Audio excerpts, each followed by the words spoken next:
नमस्कार दोस्तों। आप काफ़ी समय से यूके और इंडिया के ट्रेड डील के बारे में सुनते आए होंगे। लेकिन आज 4 साल 13 निगोशिएशन के बाद और लंबी चर्चाओं के बाद इंडिया और यूके के बीच में ये ट्रेड एग्रीमेंट फाइनली साइन हो गया।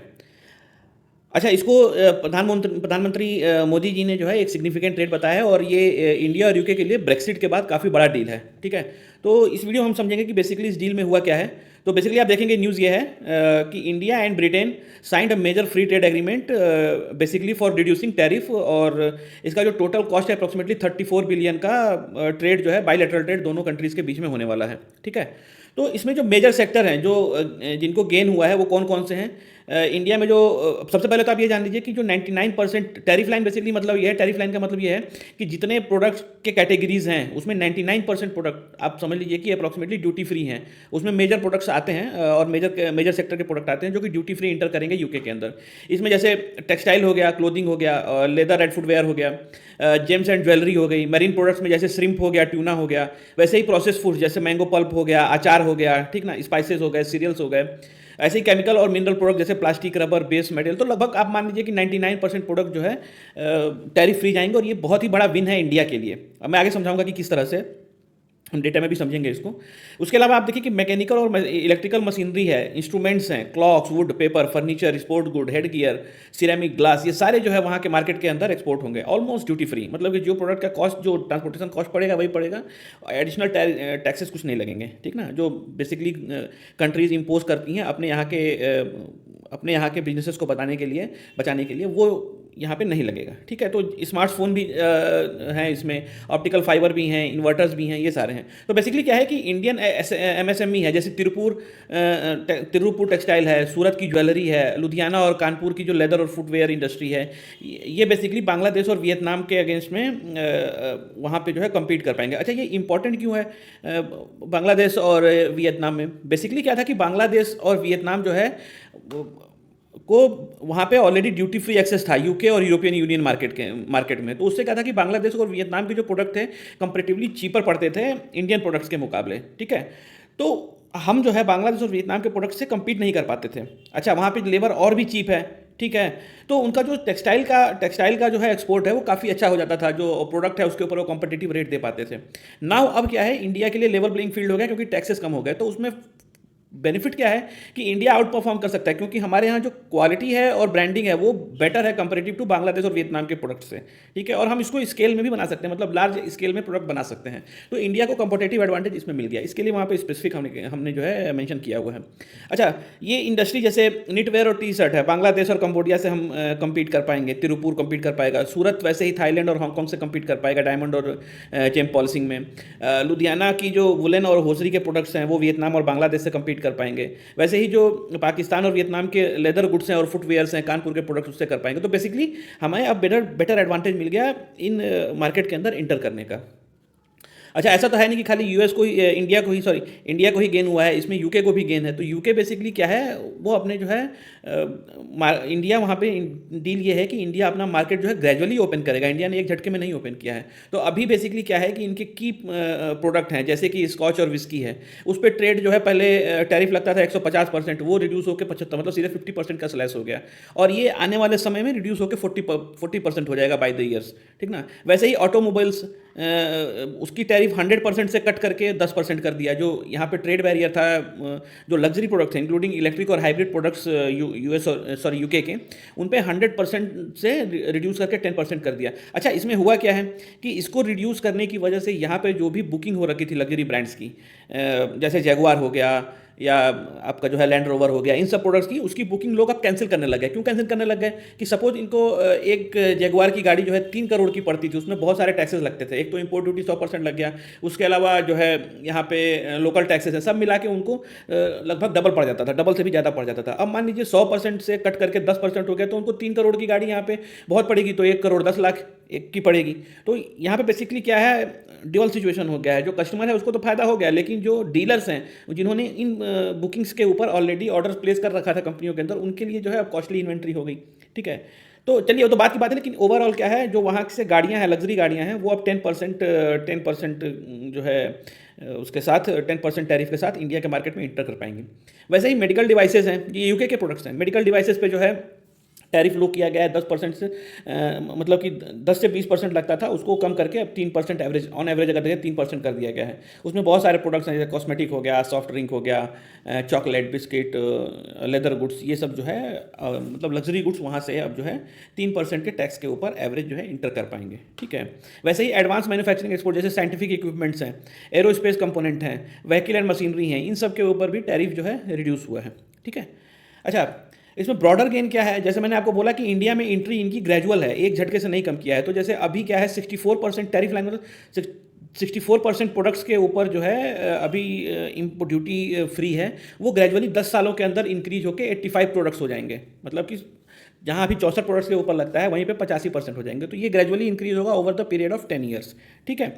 वैसे ही अब 60,000 इंडिविजुअल्स की कैपेसिटी अलाउ की है यूके ने इंडियन प्रोफेशनल्स की, जिसमें बेसिकली योगा टीचर्स भी आ जाते हैं, शेफ्स भी आ जाते हैं, म्यूजिशियंस भी आ जाते हैं, मेडिकल प्रोफेशनल्स। तो ये सब प्रोफेशंस के अंडर भी आप जो है यूके के अंदर अपने आप को इस्टेब्लिश कर सकते हैं। तो 60,000 का करीब उन्होंने कोटा बढ़ाया है।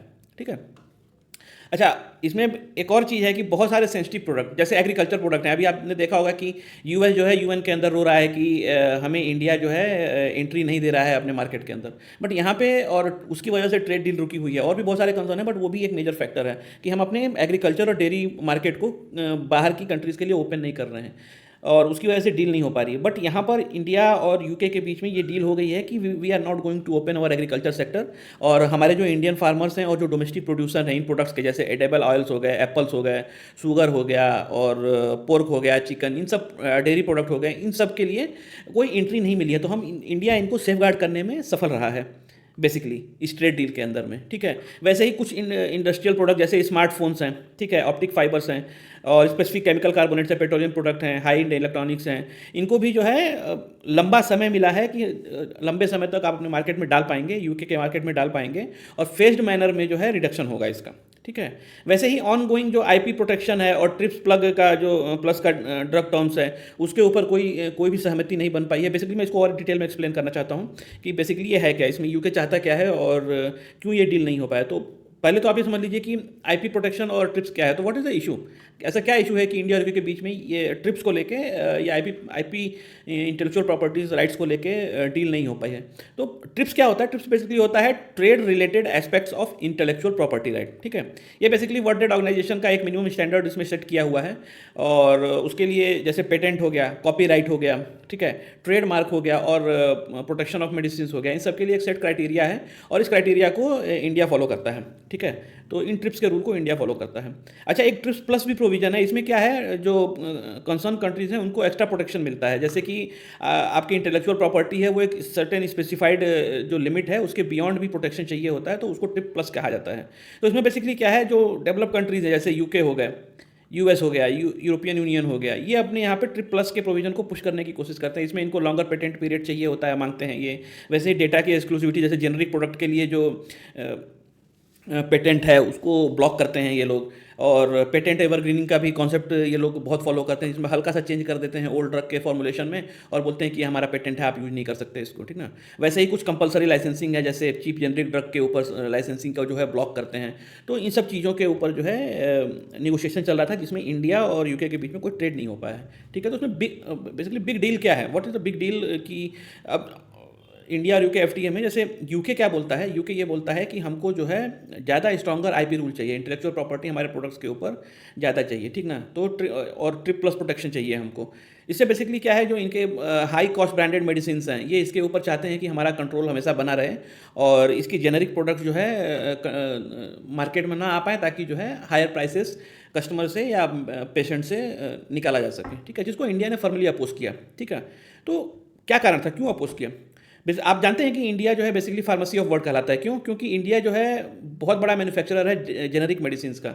वैसे ही अफोर्डेबल HIV, TB और कैंसर के ड्रग इंडिया बनाता है, और पूरे वर्ल्ड में सप्लाई होता है। जैसे अफ्रीका हो गया, लैटिन अमेरिका हो गया, और डेवलपिंग नेशन हो गया। तो डेवलपिंग नेशंस में क्या है, परचेसिंग पावर बहुत कम है। अगर वहाँ पे आप दवा को महंगा कर देंगे तो वहाँ के लोग कैसे खरीदेंगे उसको, तो वो दवा के अभाव में मरेंगे, दवा के अभाव में उनको परेशानी होगी। ठीक ना। तो इंडिया बेसिकली चाहता था कि ये जो है जो ट्रिप प्लस प्रोटेक्शन का है उसके ऊपर कोई एग्रीमेंट ना बने, हम नहीं दे पाएंगे उसको, इसके लिए जो है कोई एग्रीमेंट नहीं बना। ठीक ना। तो और दूसरा क्या है, अगर इंडिया कर लेता, सपोज सपोज इंडिया अगर ट्रिप प्लस पे एग्री कर लेता तो उसमें बेसिकली जो हमारे सिप्ला है, सन फार्मा है, डॉक्टर रेड्डी है, ये जो जेनरिक दवाएं बनाती हैं, मैन्युफैक्चर करती हैं, और अफ्रीका, लैटिन अमेरिका और डेवलपिंग नेशन में जो इसका चीप वर्जन सप्लाई होता है, कई ऐसे ड्रग हैं जो कि लाइफ सेविंग है, मतलब अगर आपको नहीं मिला तो जान भी जा सकती है, ठीक है। तो उसको उसको बेसिकली इंडिया बचाना चाहता था, ठीक ना।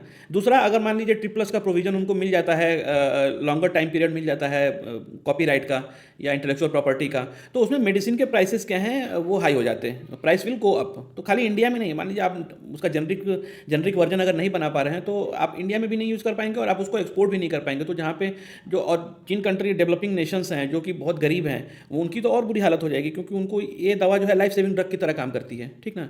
दूसरा, इंडिया में जो पब्लिक हेल्थ है वैसे ही बहुत ख़राब है, वो और भी ज़्यादा अफेक्ट होता है, ठीक ना। जैसे पुअर पेशेंट है, आज भी आप देखते हैं कि हमारे यहाँ मेजर पॉपुलेशन जो है इस कैटेगरी में फॉल करती है, ठीक है। तो जैसे हमारे गवर्नमेंट स्कीम है आयुष्मान भारत के अंदर आप देखेंगे कि बहुत सारे ऐसी दवाएं हैं जो गवर्नमेंट पेशेंट्स को मुफ्त में देती है, फ्री में देती है, ऑलमोस्ट निग्लिजिबल कॉस्ट पे देती है। तो ये ट्रिप्स प्लस का प्रोविज़न होने के बाद ये दवाएं प्रोवाइड करवाना बहुत ही मुश्किल हो जाता है, ठीक है। तो ये एक्चुअली में कहा जाए तो इंडिया के लिए एक बिग विन है कि इंटेलेक्चुअल प्रॉपर्टी और जेनरिक मेडिसिन के ऊपर they were not able to negotiate, UK is not able to negotiate on this, okay. अच्छा, अगर हम इकोनॉमिक आउटलुक देखें तो क्या है, इकोनॉमिक आउटलुक में अगर देखा जाए तो ये बेसिकली जो यूके के जीडीपी में 4.8 बिलियन पाउंड का एडिशन करेगा। उसी तरह से मतलब आप कहेंगे तो $35 बिलियन कह सकते हैं बायलैटरल ट्रेड में, ठीक ना, एनुअली बाई 2040 तक। इंडिया का जीडीपी अगर आप देखेंगे तो वो भी 4.8 बिलियन, जो कि 0.1% कॉन्स्टिट्यूट करता है, वो जो है उस जीडीपी में ऐड होगा। वेजेस 0.2% से इंक्रीज़ करेंगे। इंडिया का